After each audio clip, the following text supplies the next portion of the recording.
So as I say, it's not a problem.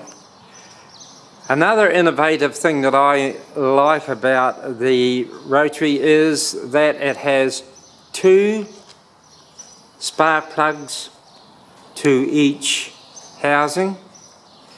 They are powered by 4 coils, which means that if we lose a spark plug or a coil, we have redundancy which will get us home. This is the oil cooler.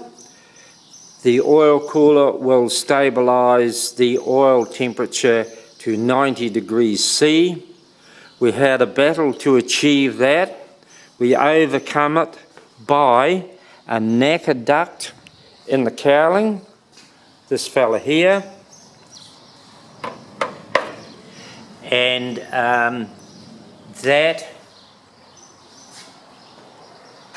puts a flow of air through our cooler.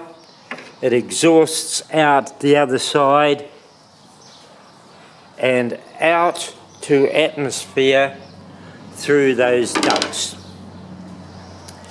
And as I say, it is now a nice steady 90 degrees C. The water cooling, there's our top up. The hot water travels down here through the center of the aircraft to the radiator, and you will note that we have wheel doors. The wheel doors allow the air flow to remain undisturbed so that it is able to travel through the radiator as a good steady flow, and it exhausts out the rear on the underside of the fuselage through ducts that you just may see there. Those ducts. I'll see if I can bring it up. See those ducts? All down through the center of the fuselage. We now are able to maintain our water temperature in the hottest of New Zealand days at 180 degrees Fahrenheit. The ignition system is powered by computers. We have 2 computers. One acts as a standby, the other is our prime source, and it becomes the main.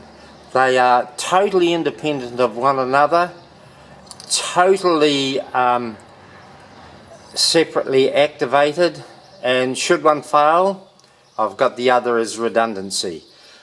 I insisted on this because Murphy, over 55 years flying, I've met him quite a few times, and the previous computer I had in this machine failed over unlandable country, and I decided that's not for me. I've got to have a spare one.